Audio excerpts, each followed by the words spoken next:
Avec presque 3 millions de millionnaires, la France est au 3e rang mondial en nombre de millionnaires. Oui, si l'on regarde strictement les statistiques, le pourcentage de chances pour être millionnaire est plus élevé selon l'environnement dans lequel on se situe. Ainsi, être né dans un pays riche et dans une famille riche augmente les chances d'être soi-même millionnaire. Mais, et ça c'est très important, cela ne provient pas, comme on pourrait le penser, d'une meilleure éducation, d'un meilleur système éducatif, de différences économiques ou sociales, de différences fiscales, ni d'une plus grande intelligence ou d'une plus grande culture. Non, cela provient presque exclusivement de différences en termes de croyances. Ainsi, naître et vivre dans un pays riche ou dans une famille riche augmente les chances d'être immergé dans un environnement propice au développement de croyances constructives en termes de finances et d'abondance. Tandis que le fait d'évoluer au sein d'un milieu pauvre augmente la probabilité que les croyances qui se développent chez toi soient des croyances de limite, de restriction et de pauvreté.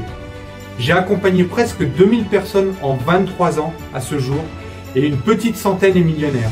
Si le sujet t'intéresse, je me suis aperçu de 5 points communs, parfois contre-intuitifs, chez ces millionnaires. Le premier point commun, ils sont souvent obsédés par le temps. Pour eux, le temps a une valeur considérable et ils cherchent à prioriser au maximum. Deuxième point commun, ils prennent rapidement leurs décisions. Je vois souvent des gens tergiverser sur quels vêtements ils vont porter ou quel repas ils vont se faire à manger.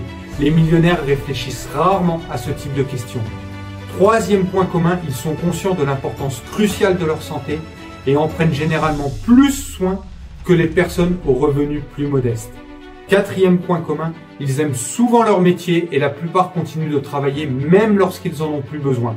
En fait, la plupart voient le monde des affaires comme un jeu, une sorte de jeu. Plutôt que de travailler pour payer les factures ou même s'offrir des plaisirs, ils le font souvent pour le piment que cela apporte à leur vie. Et enfin, cinquième point commun, peut-être le plus contre-intuitif de tous, ils s'intéressent paradoxalement souvent moins à l'argent que beaucoup de personnes aux revenus plus modestes. En fait, pour la plupart d'entre eux, l'argent n'est qu'une conséquence ou qu'un moyen plutôt qu'une fin en soi ou un objectif. Voilà, je récapitule les 5 points communs que j'ai pu observer chez la majorité des millionnaires. Le premier point commun, ils sont obsédés par le temps. Deuxième point commun, ils prennent des décisions rapides. Troisième point commun, ils prennent plus soin de leur santé. Quatrième point commun, ils aiment souvent leur métier.